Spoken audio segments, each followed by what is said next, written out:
Hello, I'm Angela M. Wade, President and CEO of the Mississippi Center for Justice.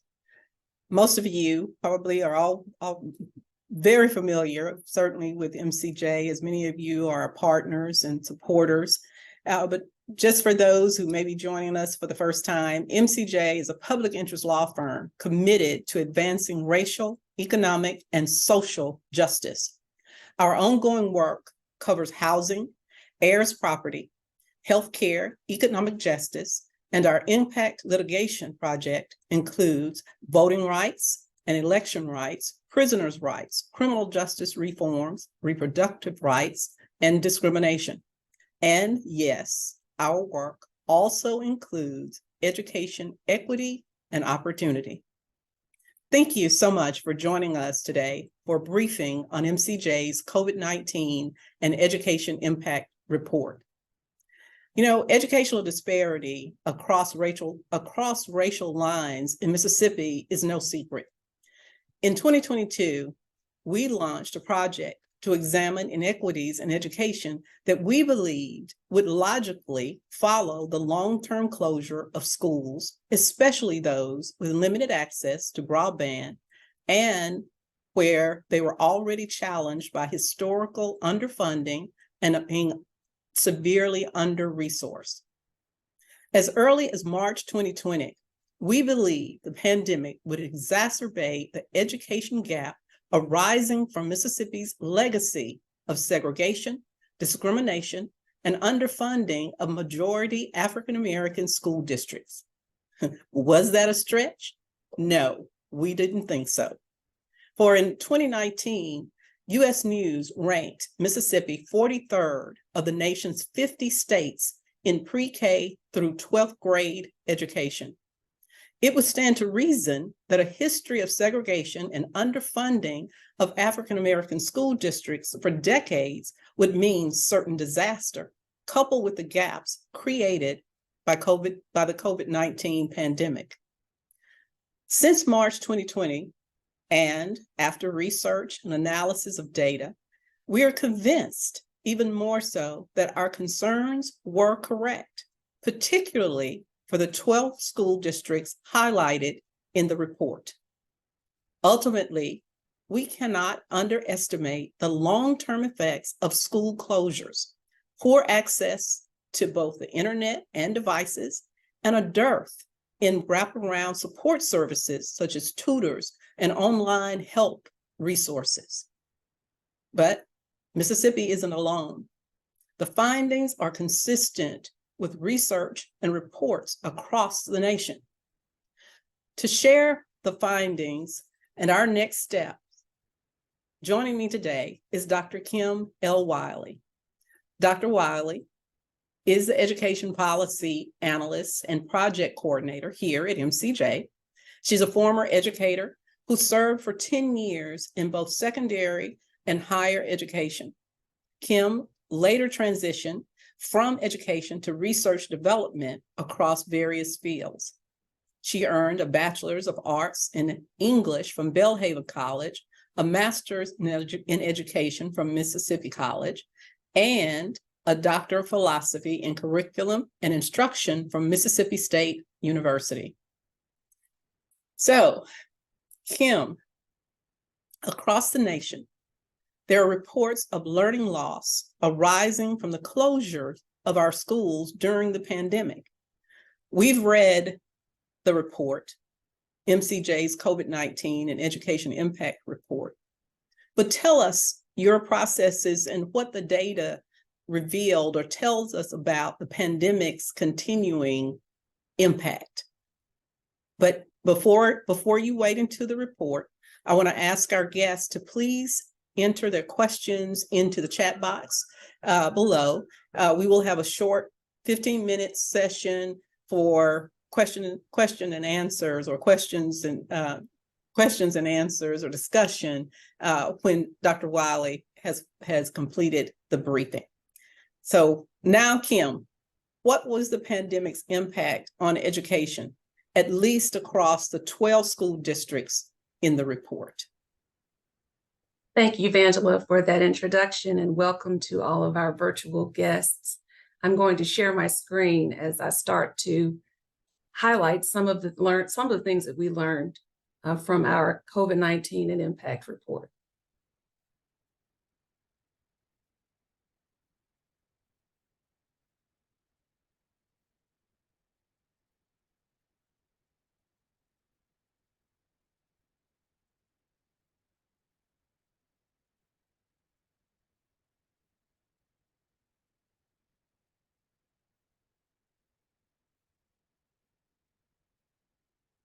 The purpose of our report was to examine how the pandemic exacerbated existing inequities in education in rural, high-need school districts.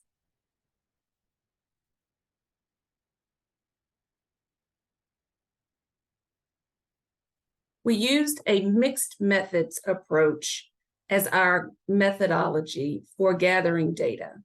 And the purpose of using a mixed methods approach is to make sure that the data is rich and that we aren't just capturing numbers, but that we're also capturing lived experiences.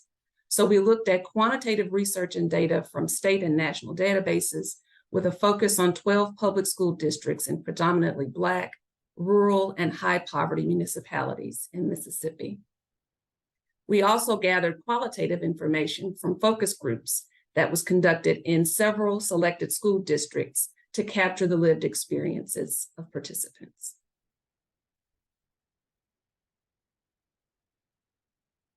We wanted to make sure that in order to really capture the full essence of what the pandemic looked like for education in these school districts, we wanted to look at the pre-pandemic landscape. And one of the things that we recognized early on is that spending in Mississippi's highest poverty school districts was 55.4% below the adequate level in comparison to 17.7% below adequate level in the state's wealthiest districts. And this goes back to what Vangela mentioned about the systemic and the overarching disparities that existed prior to the pandemic. So pre-pandemic, the school districts in this study were already underfunded, under-resourced, and without the support that they needed from the state.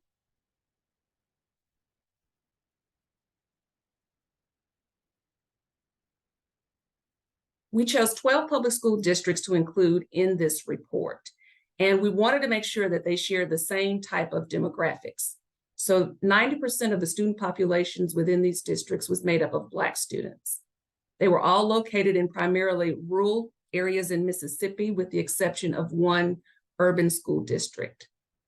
And each of these school districts prior to the pandemic had an accountability grade of a D or an F based on the state assessment performance.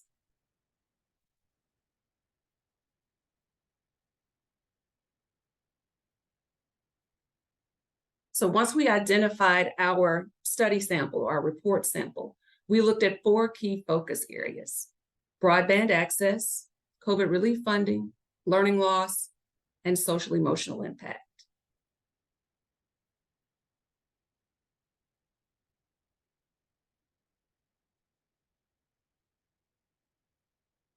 When we looked at broadband, we knew that there were going to be issues within school districts in rural communities and rural school districts, primarily because Mississippi is one of 10 states with the largest population of K-12 students that are affected by the lack of broadband availability.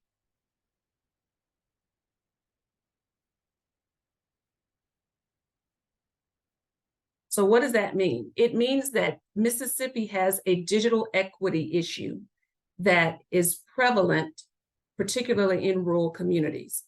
And some of that is a result of us being a rural state, and some of that is the result of digital redlining. And digital redlining is just a way of saying that there are swaths of areas, particularly rural ones, that are usually cut out of or eliminated or overlooked when it comes to expanding broadband or internet. 76.2% of Black rural South households do not use broadband of at least 25 megabytes per second. And without getting too much into the weeds about what megabytes means, because I don't even know really what it all means, I'm not a broadband expert, But that is the bare minimum that you have to be able to download anything, whether it's a website, whether it's pretty much anything now, that's the bare minimum that you can have. And why digital equity matters is because on average, students with fast home internet access have an overall grade point average that is significantly higher than students that don't have any access or those who only have access with a cell phone. What does that mean? It means the difference between having a 3.18 GPA and a 2.75 GPA. And why would that matter? Because if you're trying to go to college or you're trying to get a scholarship, it matters. There's also evidence from our research and from the national research that there's an improvement in achievement scores on standardized tests such as the ACT and the SAT. So digital equity matters.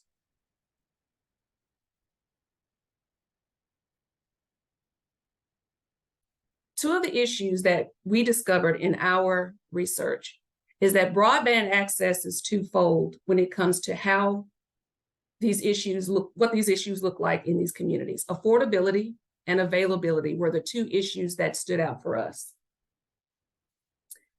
Affordability was one of the issues, and availability was the other. Affordability in most of the districts in our study, there were not, the median household income was $30,000 or less. So you can imagine if you're trying to pay for internet service, that could really be a challenge with being able to afford the amount of coverage that you need. And for a lot of these rural families, you have to pay more to get better access. So if you're in an area where all you have is satellite internet, it's going to cost you more because you have to pay for the amount of bandwidth that you can have. Availability was the other issue. There were a lot of areas that they may have some internet, but it wasn't reliable. So they had unreliable, although it was available, it was not reliable. Having digital tools without adequate broadband access left many students unserved. 25.8% of Black rural South households cannot subscribe to high-speed broadband. And you'll see on the screen, this was from a focus group parent, where they had to set up the internet in a church so that some of the kids who were in some of those remote rural areas that did not have any access at all would be able to have access to the internet.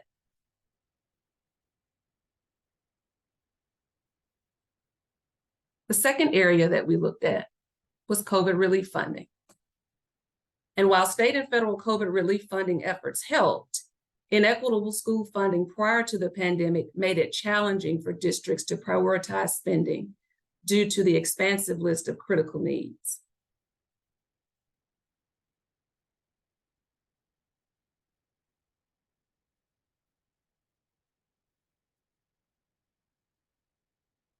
And as evidence of that, public schools in Mississippi were underfunded this year by $279 million. It was last fully funded, the Mississippi Adequate Education Program, in 2008. And so for these districts who were already facing being under-resourced and underfunded, COVID relief funding was a welcome relief. The problem was that the needs were so great that there was a challenge in identifying where do we spend the money. Some of these districts have school buildings that are in disrepair. They've not had any infrastructure investment for decades. So do we invest in infrastructure? Do we invest in academic recovery? Do we invest in staffing? How do we meet all of these needs? It wasn't an unending influx of funds, and this money is temporary. So at the end of September 30th, 2024, if these funds are not spent, they go back to the Department of Education, or if they're not spent effectively, there may be areas where there was funding that was available, but it didn't necessarily get there because the needs were so great.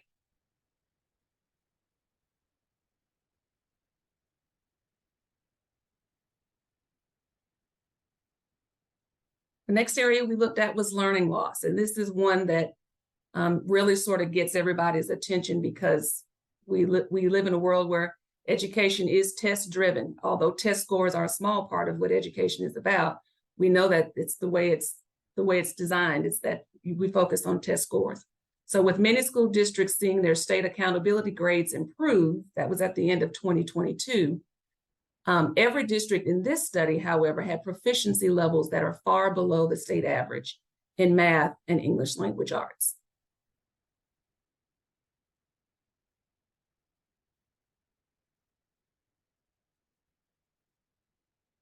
And one of the clear evidences of learning loss is when we look at proficiency within the 12 districts in this report versus the statewide averages for proficiency in math and in English language arts. And we see that the achievement gap widened as a result of the pandemic across school districts in this report compared to those in the state. The state average, and this is based off the 2022 test scores, was 46.8. And the average for the districts in this study was 19.5. So the achievement gap expanded in both math and in English for school districts in this study. And we talk about achievement gap, but really what this is an opportunity gap, because achievement is, again, just one part of what achievement looks like for students. It's one part of that. An opportunity gap means that because of all of these factors beyond a student's control, they can't control their socioeconomic background, they can't control their race, they can't control these other things. But because all of these things work together, this is also part of that achievement gap. And the opportunity gap creates or helps to create the achievement gap. So we see that there is a big discrepancy between the districts in this report who have proficiency levels that are less than half the state average. I know that the new test scores for the 2022-2023 year have been released. And while there's improvement across the board for districts in this report, while there has been improvement, they are still far below the state average.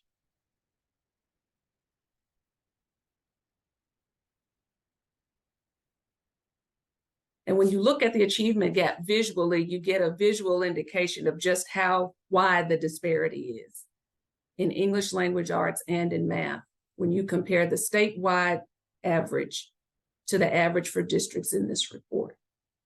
It's a striking difference.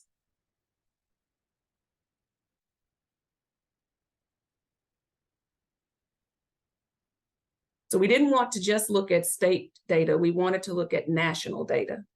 And in 2022, the National Assessment of Educational Progress, or the nation's report card, revealed what we already knew in the state data, is that there is a significant achievement gap between Black and white students in Mississippi. In 2022, Black students in Mississippi had an average score 25 points lower than white students in 4th grade math and 30 points lower than white students in 8th grade math. And they're almost similar numbers in reading. It's 27 points lower in reading, 4th grade reading, and 25 points lower in 4th grade reading, and 27 points lower in 8th grade reading.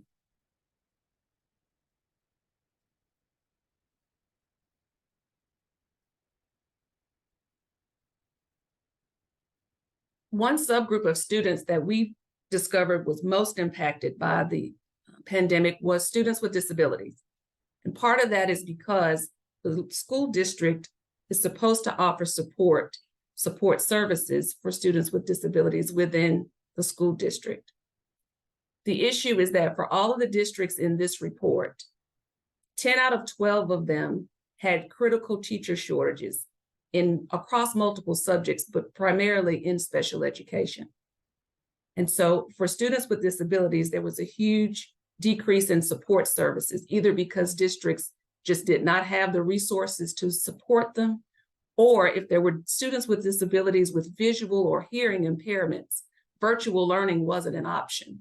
So what happened for those students? A lot of those students fell through the cracks. And if you've read through the report and you read those parent quotes, you can get a better understanding of what the real life experiences were like for families and parents of students with disabilities.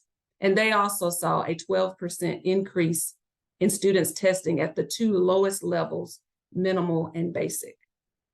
So their test scores also reflect what the students without disabilities test scores reflect, that there was a huge learning loss.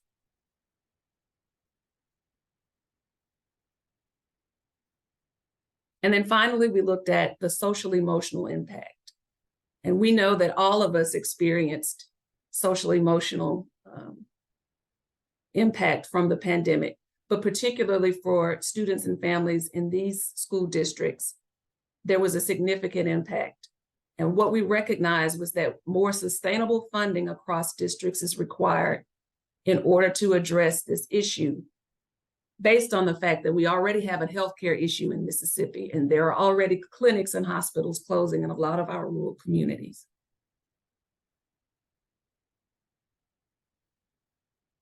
So when we talked to parents, they talked about how they had severe social, emotional, or mental health challenges, but many of them did not seek help. And some of that has to do with the lack of access. Mississippi ranks 50th in the United States for youth in crisis who didn't receive mental health services. Since 2019, emergency visits for mental health crisis have increased by nearly 40%. And schools can only do so much. We know they have counselors. And in Mississippi, the student to counselor ratio is 398 to 1, which is more than the American School Counselor Association recommendation of 250 to 1. So we know that the access to counselors in school districts is limited, but not just counselors, mental health professionals in general. The lack of access is a serious issue for parents, for students, and families in these districts.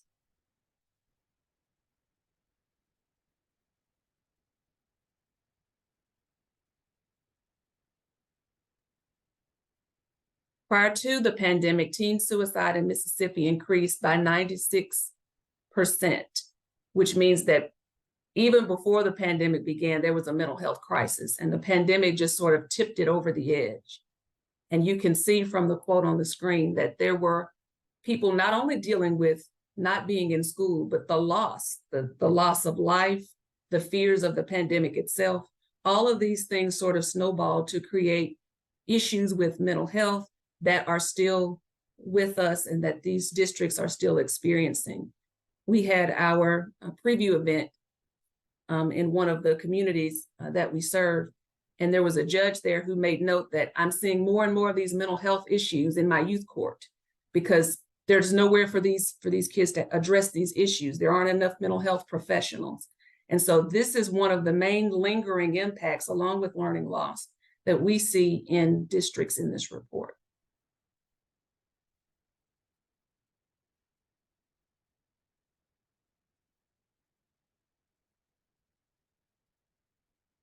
And just to sum up briefly the purpose of this report, Angela's already explained that, but the reason why this is important, the reason why this work matters is because education is the great equalizer. There's a great need for increased education funding. And without long-term targeted planning and investment to address broadband access, learning loss, and so much more, the opportunity gap for students in these communities will widen. And by failing to invest resources in future generations, we are impacting their ability not just to achieve in the classroom, but in post-secondary education and the workforce.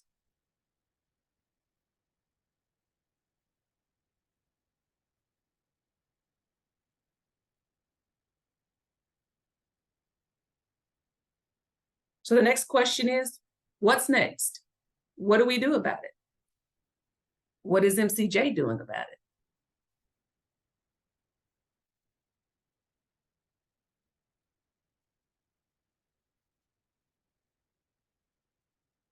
And I'm going to turn it back over to Angela, and then she can lead us into this next part of our presentation. Thank you, Kim. That was, every time we walk through this data, over the months that we've walked through the data, I am still surprised at just the differences or the disparities that our children, many of our children, are being educated under on a daily basis. And it's not just, as you pointed out, and as I think most of us would agree, that it's not just COVID, but it was the conditions, learning conditions, the lack of resources, the lack of wraparound resources, even pre-pandemic. So as I mentioned earlier, the logical extension of adding the pandemic and the chaos that was created through that, and going home and shuttering and trying to rely on subpar broadband where that was even available. The outcome is I think is unquestionable, or is unquestioned based on the information that you've shared.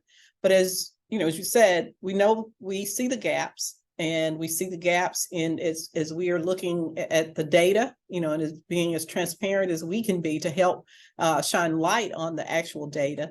So the gaps are there. Many people would say that, well, we knew, that there are gaps.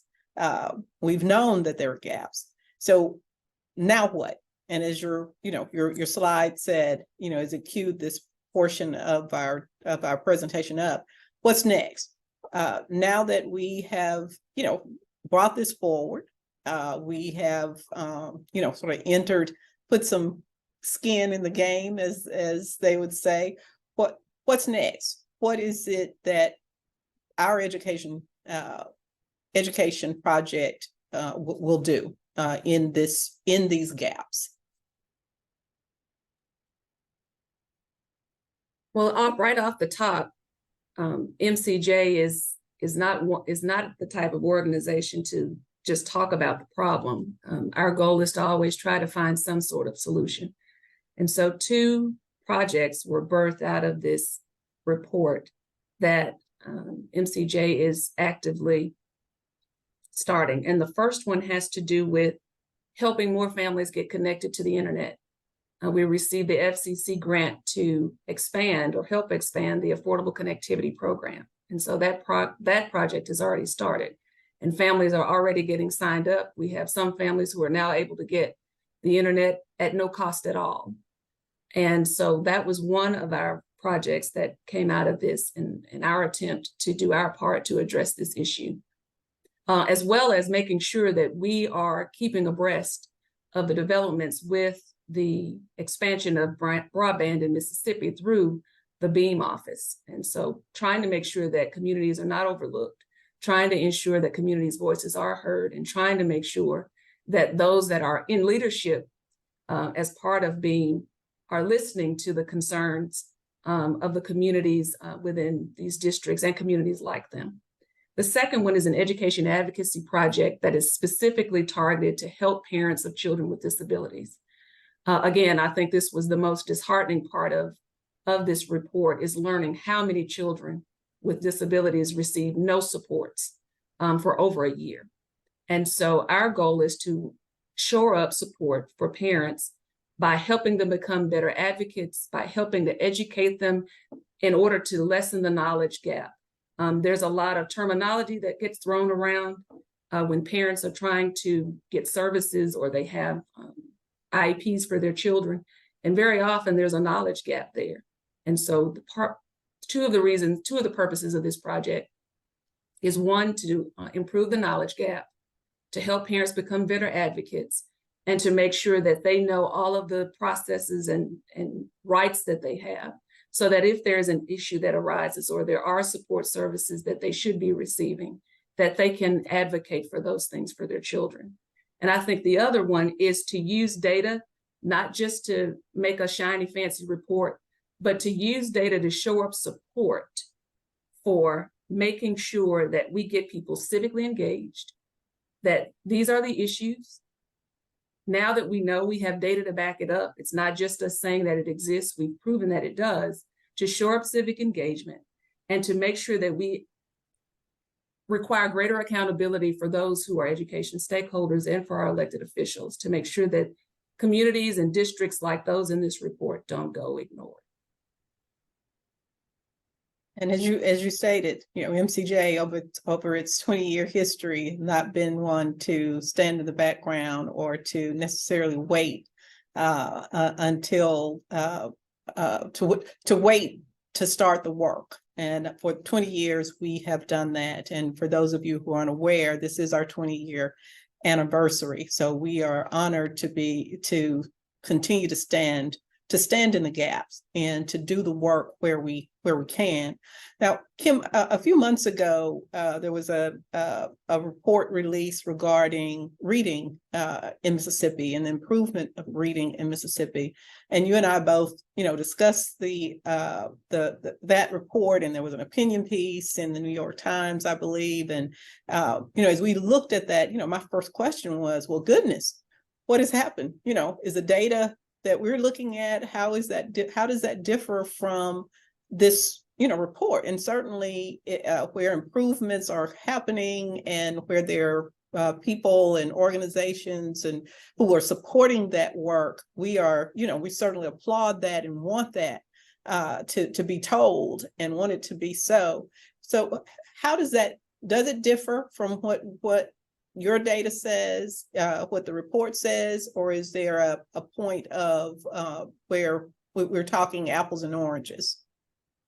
I think we're sort of talking apples and oranges only because the reports that are usually highlighted or talked about in the media is looking at overall improvement statewide, whereas we are specifically looking at specific districts with specific characteristics. And again, while we applaud, we are excited about the improvements Mississippi has made in reading. And even for the districts that are in this report, if you look at the most recent test scores that just came out, their reading scores did improve from last year. The issue is that while there's improvement, the gap still exists. And that's the issue, is that improvements are being made, but there are still kids that are being left behind. The gap isn't smaller. And we see that from the national scores, the NAEP scores, the achievement gap is virtually unchanged from 2019, which was before the pandemic. So when we look at the districts in this report, even from the most recent data, you have some districts, even though third graders improved across the board, I think 76% of third graders passed the reading test on the first try, which is great.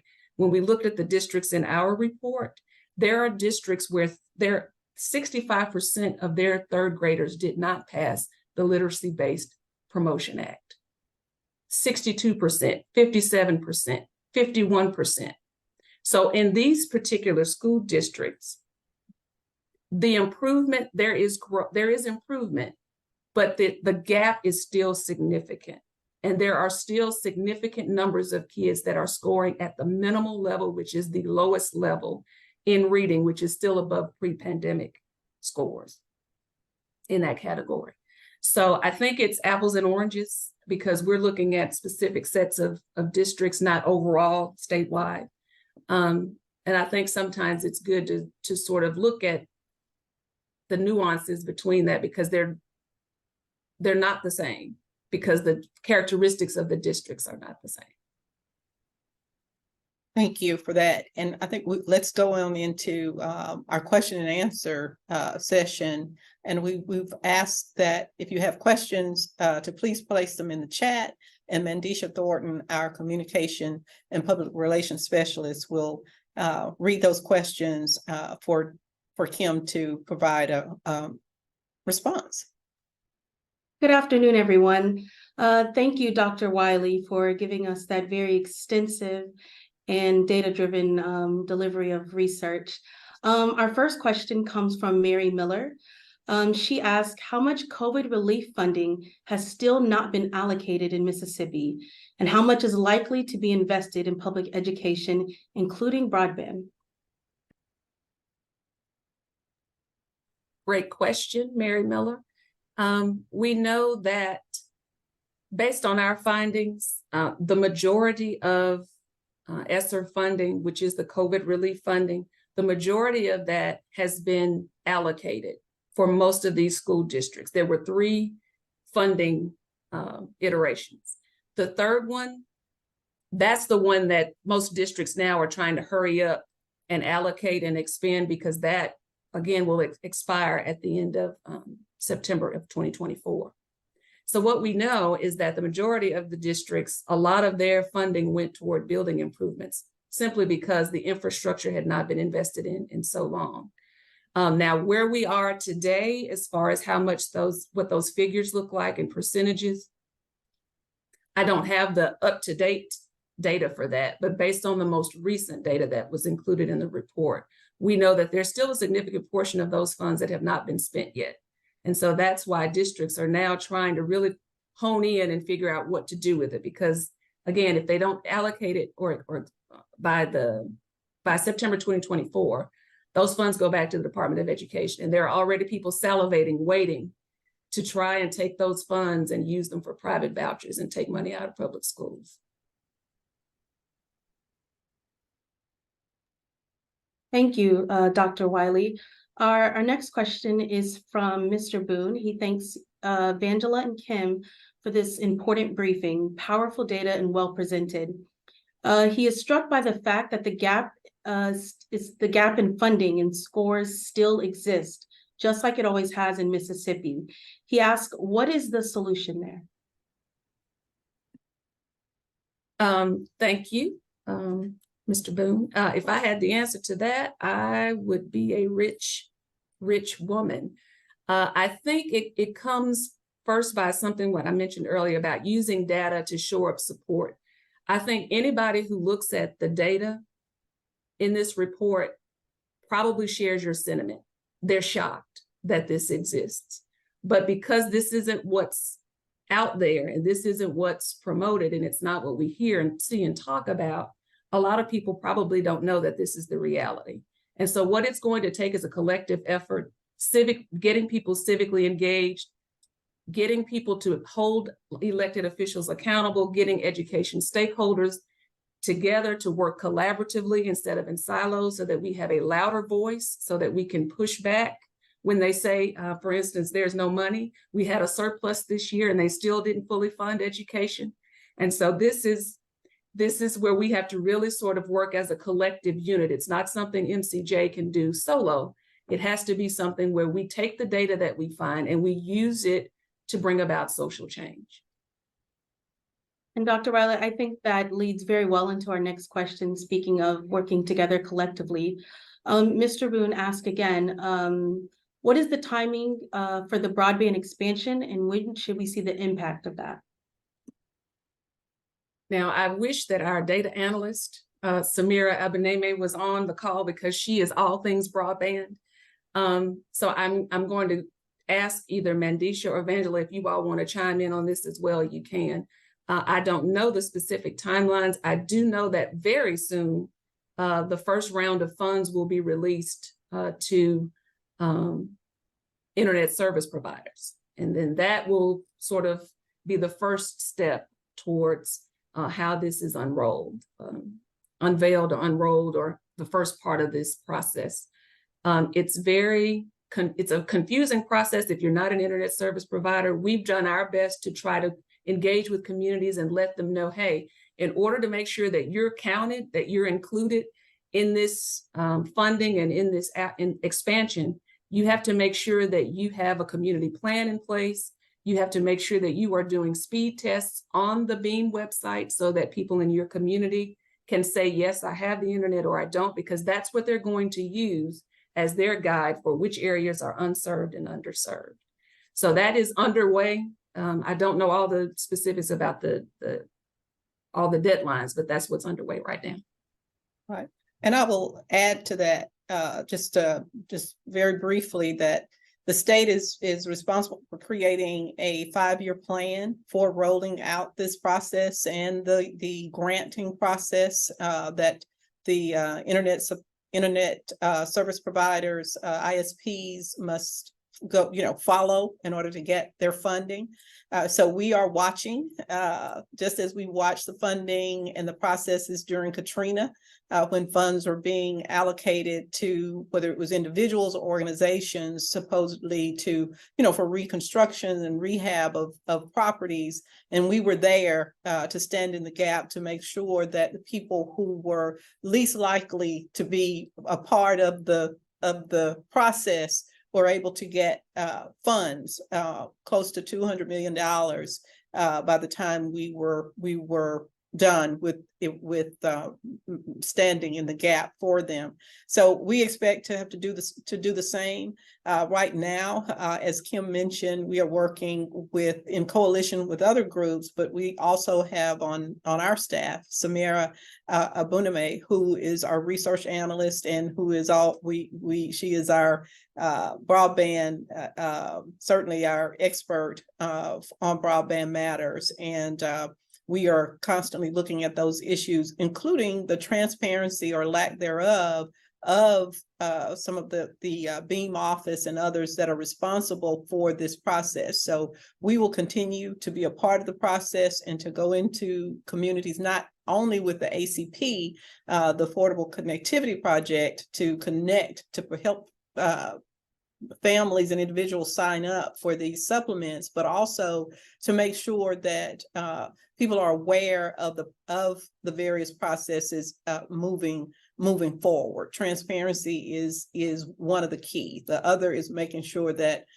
communities have the capacity to apply for various grants and make sure that the ISPs are adhering to the requirements for their particular community. So we will keep our eyes on that ball, or those balls, I should say. We have a question in from Max Altman. He asks, can you please tell us a little more about how you were able to connect with communities to learn this incredible information?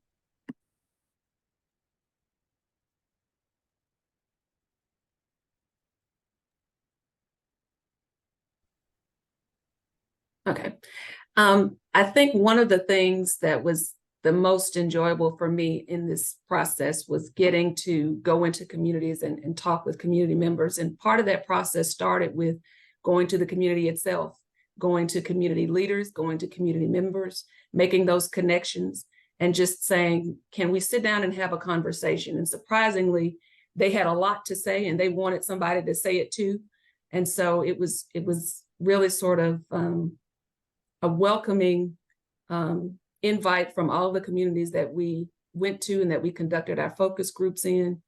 And most of them were able to provide really rich information about their lived experiences that I think were really powerful to share, and that they were very transparent about the realities of what it's like to have their children in these school districts. They're committed to education, but they recognize that the challenges that they face are significant, and they want people like MCJ and others who care about education equity to do what we can to try to get there. We have a question in from Ian. He asked, thank you, Dr. Wiley, for briefing and for being so well produced and well written on this report. Did many of the stakeholders you spoke to in creating this report talk about staffing shortages as a major problem their districts faced? They did. That's one of the 10 out of the 12 districts in this report were identified by MDE as critical teacher shortage areas, particularly in math, in special education, and in science. And when we talk to parents, some of them describe that for some of them, their children have not had a certified math teacher for 2 years. Some talk about their child had 4 or 5 different teachers within one semester. During the virtual learning, when schools were shuttered, there were children. We had one student who actually participated who shared that she was a straight A student and she ended up having her grades drop because she spent a lot of time with a virtual instructor who for 2 months she never saw. And so the teacher shortage is huge. And there was actually an article today in Mississippi Today that talks about the raise that teachers got isn't a match with inflation. And so a lot of teachers are still leaving. The attrition rates are still going up because teachers can't afford to teach.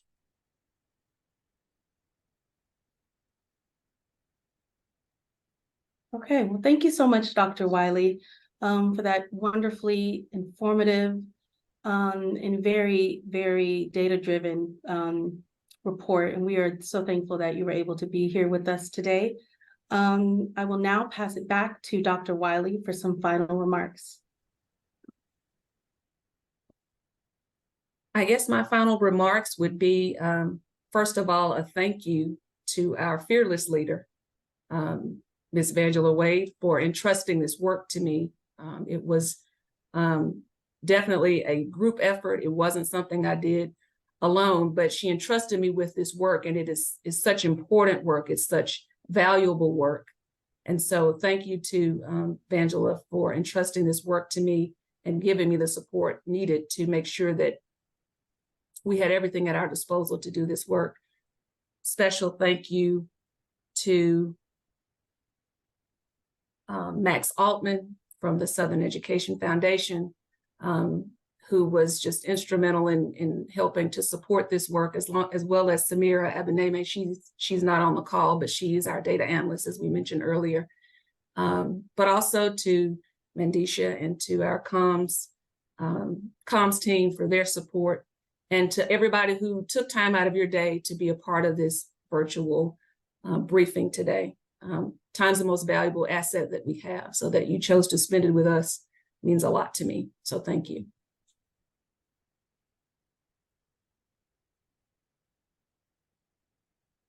Thank you, Kim.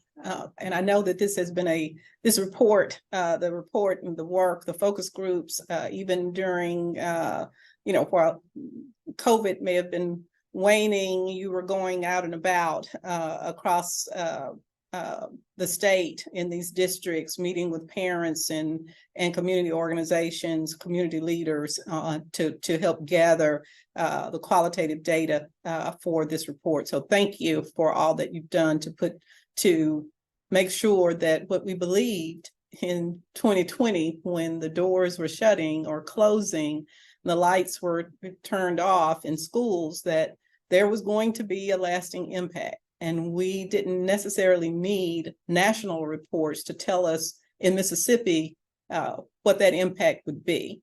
So thank you so much for your work and this wonderful report. And we know that there's much more work to be done, and know that we stand ready to do it internally and in coalition as we work forward. We know that change does not come without challenge to existing structures and systems creating these inequities.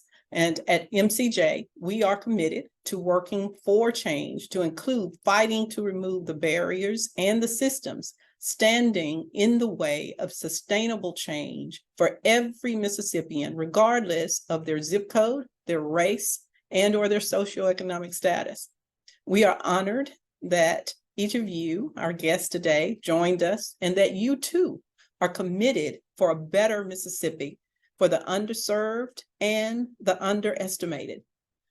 What we know for sure is justice takes all of us, and we are honored that you are standing with us. As we close, I want to invite you all to certainly go to our website for our upcoming information on our upcoming events, to include an event on next Wednesday, Voices of Mississippi. Voices of Mississippi is an immersive multimedia experience, a concert. Someone said the other day they thought it was a documentary. No, it's film, it's music featuring Grammy Award winning Bobby Rush, Grammy winning. This will be narrated and led by Grammy winning Dr. William Bill Ferris, and will also feature artists Sharday Thomas, Luther and Cody Dickerson of North Mississippi All-Stars. So it's next Wednesday evening at 7 o'clock on the campus of St. Andrew's Episcopal School at their Center for Performing Arts.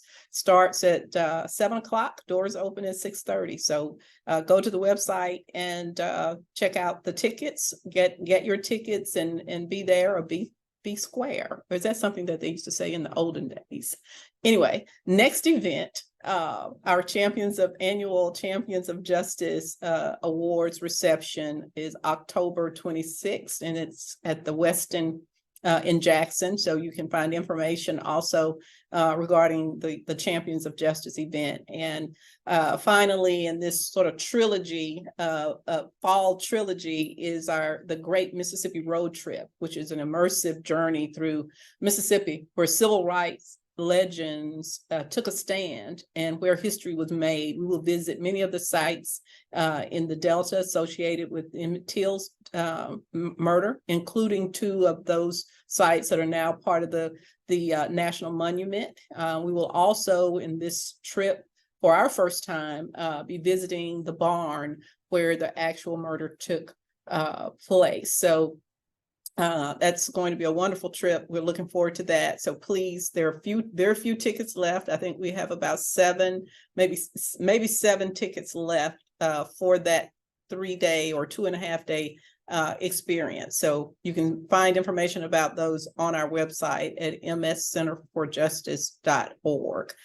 So again, thank you all so much for joining us, and we will keep you posted on our work forward, not only in education equity, but in all of our other areas that we focus on, from healthcare to heirs property to impact litigation, fair housing, economic justice. Where there is injustice, you will find the Mississippi Center for Justice. Have a good evening.